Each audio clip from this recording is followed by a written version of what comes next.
Hello everybody and welcome back to the channel. My name is Blair, or the Illuminati, and today I'm talking about another gaming company, EA. A lot of you requested I cover EA after the Tencent video, so here it is. I did just think Tencent was slightly worse, so I wanted to cover them first. Even though I don't think EA is quite as shady as Tencent, considering they aren't promoting obvious propaganda in video games, censoring customers, or suing critics, but there still is a lot of issues I have with them.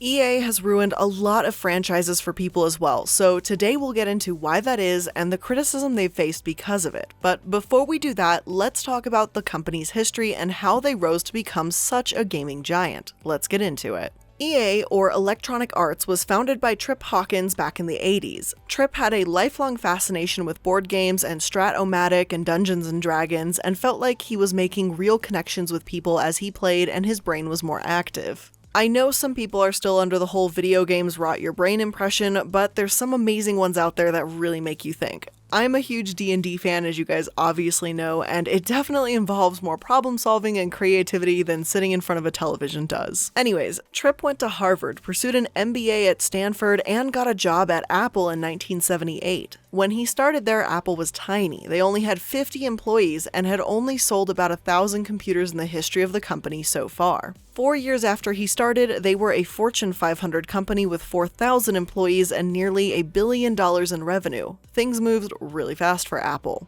So this isn't some hunbot that thinks they know what they're talking about. Tripp was a Harvard and Stanford graduate and an OG Apple employee. He eventually used all the money he had from Apple to make his move and started pursuing EA in 1982. From the beginning, Hawkins had an ambitious view of what games could be. We learn by doing, he said, and computer simulation was the most efficient way to do this. I wanted to help the world transition from brain-deadening media like broadcast television to interactive media that would connect people and help them grow. Hawkins also wanted to properly credit and compensate the talent that produced games, giving them the same respect that artists in the other media enjoyed. He envisioned Electronic Arts as a publishing company that would be known for its quality and professionalism, working with the best independent talent to make the computer game industry equivalent with film, books, or music. Electronic Arts shipped its first titles, Hard Hat Mac, Pinball Construction Set, Archon Mule Worms, and Murder on the Zindernmule in the spring of 1983. The games were packed in unique gatefold sleeves with the designers' names on the front and an elegant graphic design that gave them the hip appearance of rock albums. So, a couple of things. One, those video game covers look sick. It really reminds me of an album cover and I'm here for it. But more importantly, this was a fantastic foundation. Tripp wanted to properly credit and compensate his talent because he was a gamer himself. It's possible to be in business and yet still appreciate the arts, the developers, and the employees in general. And whenever you guys look at the description box in any of my videos, you guys notice that I credit pretty much everyone under the sun. The sources are always credited in a giant pastebin link. The editors, anyone that worked on it is in there. If anyone helped me research or write my videos in any way, they're linked below. Heck, sorry if you guys heard the squeaking, that was Casper. He's squeaking his ladybug, I'm sorry. But anyone that works on my videos, I credit them in my description box for every video because I think that's important to do. I don't think there's really a need to hide the veil behind it. God, I love you, Casper, but stop squeaking the ladybug. But for those of you that do know anything about EA, and you guys probably have a good idea that this mentality just didn't last, but I did want to give Tripp credit for starting off this way. Now, there's an entire Wikipedia page devoted to criticism of the company and how things changed. But I won't get too far ahead of myself. Back to the 80s. The Atari gaming system exploded on the market at first until their success fell in on itself. According to Gamasutra, by 1983 the machine was aging, consumers were losing interest, and there was no coherent plan for what would follow. As the market softened, the small, undercapitalized publishers were the first to die off, leaving retailers little choice but to drastically discount unsold cartridges that they had previously been able to return for credit. This brought about an accelerating chain reaction of price cuts across the board, and vast warehouses of unsold merchandise soon piled up. By the end of 1984, the implosion was complete. Retailers were burned out, publishers were decimated, and customers walked away, leading many to believe that video games were just a fad whose time had passed. So EA had to change tactics. Hawkins said he had to rebuild the industry brick by brick over a period of years, and shifted to building brand recognition rather than promoting individual game designers. They started in football games, and EA, though wary of consoles at first, adapted to the Nintendo console of the Genesis. Later in the 90s, things started to pick up even further. EA had success in its sports game, and there was an explosion of activity and growth. They started acquiring other games and franchises like Lionhead, Bullfrog, Westwood, Mythic Entertainment, Jamdat Mobile, and there's a list that just continued to grow over the years. But my criticism for EA isn't that they've grown, or that the art for their games isn't nearly as cool as the album-style art that they used to have, just my opinion though. Just about every giant company was little at some point, and styles change. There's nothing inherently wrong with that. No, my criticism, and most people's, come from what they've done to the companies they've acquired. So let's get into that first, and see just how they've actually handled studio acquisitions. In the early 2000s, EA was growing and thriving. However, according to USA Today, the way they've done it has earned them the reputation of an evil empire. They say there are many examples of EA buying up smaller studios or operations for a specific game and then either stripping the game of its originality or running the studio into the ground. There's even compilations online, lists posted called 20 video game franchises that EA has ruined. It's one thing for a game to fail, that happens and that's normal. Not every movie, book, TV show, or video game is going to be a huge hit, obviously. But EA has a pattern, especially since the early 2000s, of destroying whatever they get their hands on. Whether this is because Tripp stepped down and other CEOs took over the company since the 90s or not, I can't be sure. But it's happened so often that The Consumerist gave it the Worst Company in America award 2 years in a row, in 2012 and in 2013. Needless to say, there's plenty of franchises to choose from when we're talking about EA's issues, so I'll go over the details in just some of their more noteworthy cases. One of the earlier examples of this was in 1992 with the company Origin. Origin Systems was the studio in charge of the Ultima series. After EA acquired them in 1992, they were pushed into finishing 2 Origin titles faster than they could handle, and no surprise, these titles generally weren't as well liked as the earlier games in the series. Eventually, because sales suffered, the studio was disbanded in February 2004. If this were the one and only time this happened under EA's watch, I may not be so frustrated. But this is one of many examples we're about to get into, and there really doesn't seem like there's a good reason behind it. These games were successful because time was put into them. People were thoughtful and creative and allowed a schedule that let these games thrive. EA bought them because of their success, then demanded the same performance on a much tighter, near impossible schedule. If you love a painter's artwork and they spent months creating it, then it would be stupid and unreasonable to ask of that same quality in just a few days. The stories people told after Origin disbanded too are frustrating and disappointing. In an interview, Danis Lubet, an artist, said, "Before the purchase, the desire to keep Origin afloat did much to keep politics on the back burner, but afterwards, survival transformed into competition as a feeding trough. As production groups became more insular, Origin fractured. That was the death of any Origin culture. It didn't help that each production head was a dictator over his team, yet each had to brown-nose EA for funding." Steve Powers, another artist and programmer who spoke to the environment around Origin after EA took over, he said the following: "When EA assumed control, much of the joy began to fade from the Origin company culture. It was a running joke through the company that we went from working for the rebellion to working for the empire. Our company had a culture that made work an incredible joy day in and day out, even though we worked tremendously long hours. And the culture had to be appealing because Origin paid a pittance. I started there at wages that were just above poverty level. EA began to bring salaries up to a competitive level for the region, and people who were equivalent to hobbyists were suddenly in a career. It was no longer a nerdy fraternity, it was a business." And I'm not saying that every business can function like a nerdy frat and fuck the corporate world. EA is a business, I understand that. But the morale and pay does sound kind of pitiful. These programmers and artists liked their work before, and it showed. EA should have been hands-off, because clearly whatever Origin was doing had worked for them all this time. But they sucked the joy, soul, and heart right out of these studios, games, and their employees. Another example of this is Pandemic Studios. They were formed in 1998, then purchased by EA in 2007. After the purchase, Pandemic released a succession of lackluster sequels culminating in the cancellation of the costly Dark Knight game, which resulted in the closure of Pandemic's Brisbane studio. These cuts appear to be part of EA's latest cost-cutting measures, which include the elimination of 1,500 jobs, cutting a dozen in-development games, and closing several facilities. According to multiple sources, those cutbacks include studios like Pandemic, Maxis, and nearly the entire Command & Conquer team.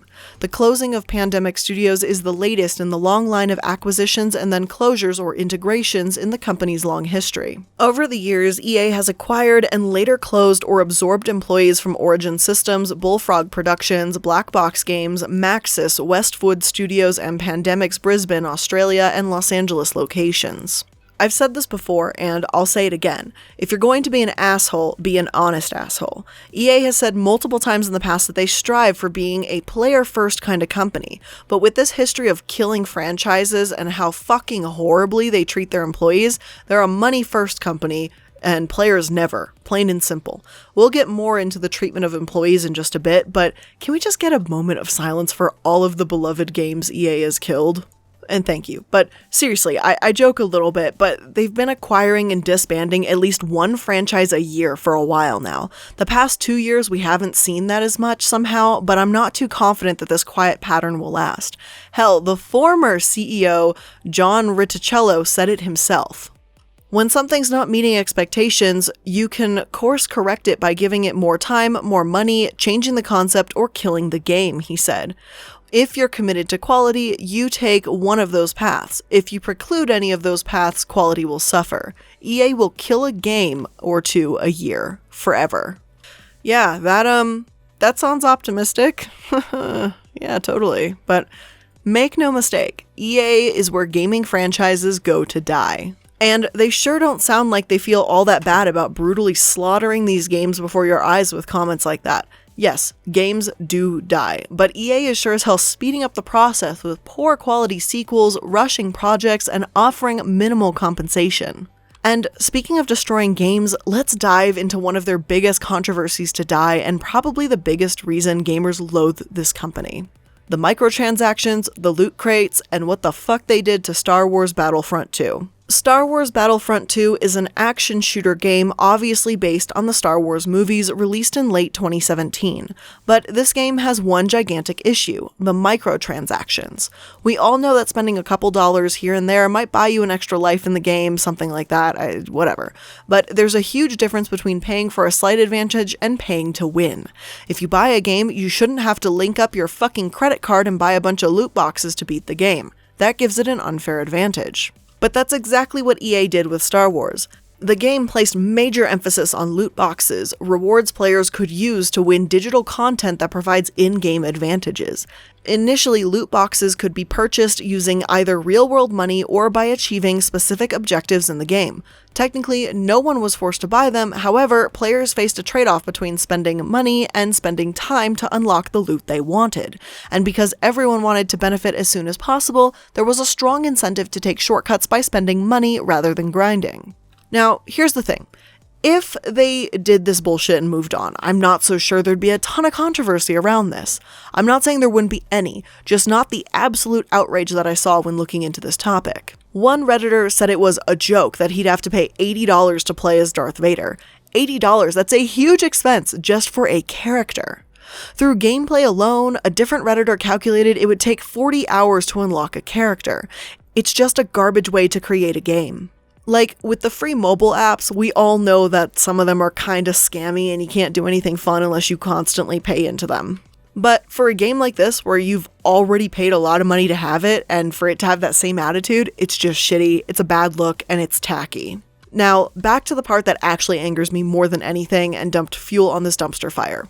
Their response. On Reddit, they told that same Redditor that the intent is to provide players with a sense of pride and accomplishment for unlocking different heroes. As for cost, we selected initial values based upon data from the open beta and other adjustments made to milestone rewards before launch. Among other things, we're looking at average per-player credit earn rates on a daily basis, and we'll be making constant adjustments to ensure that players have challenges that are compelling, rewarding, and of course attainable via gameplay.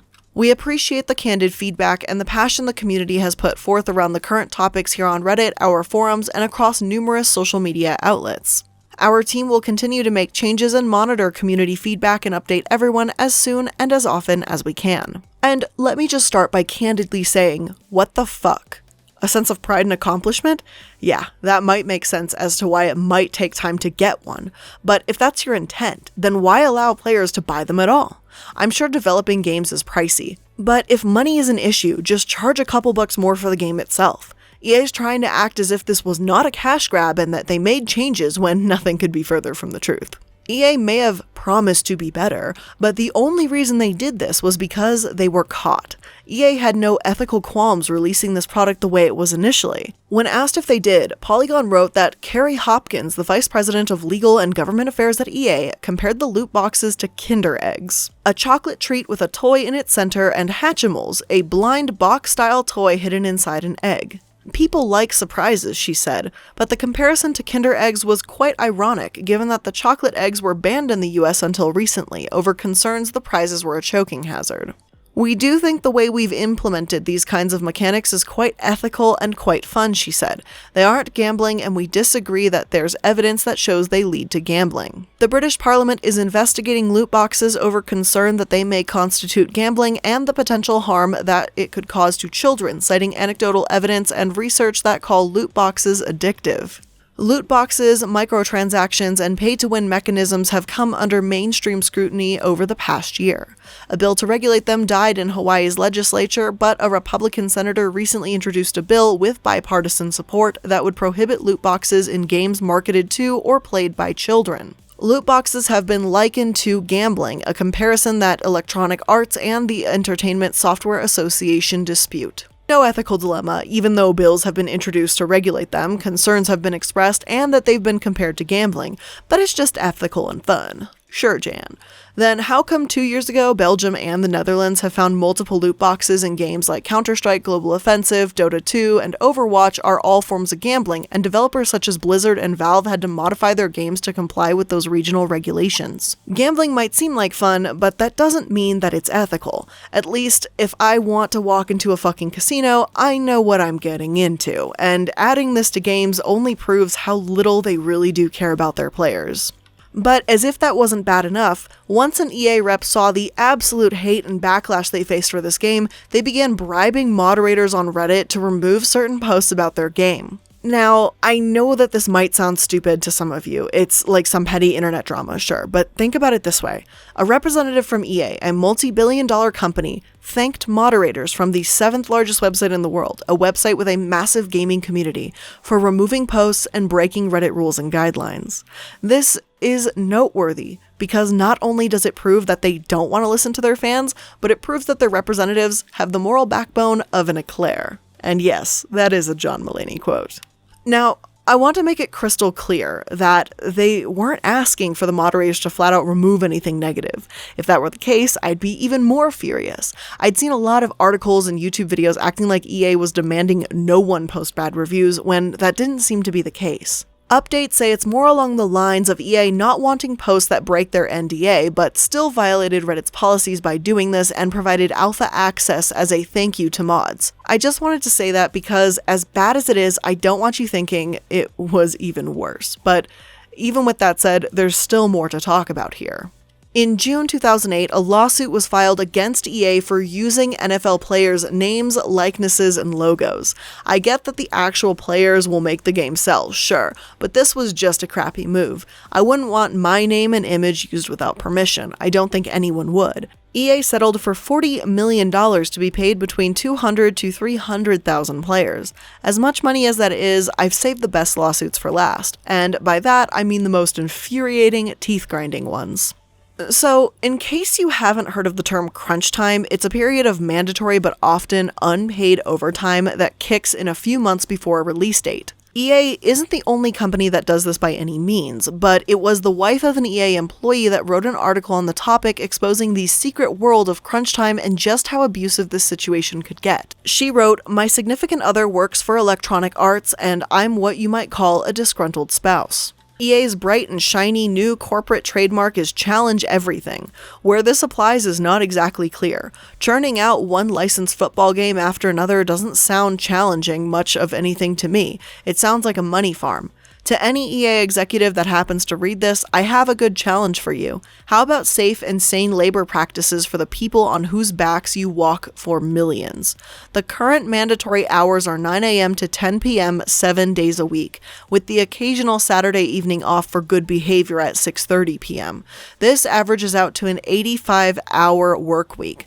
Complaints that these once more extended hours combined with the team's existing fatigue would result in a greater number of mistakes made and an even greater amount of wasted money were ignored.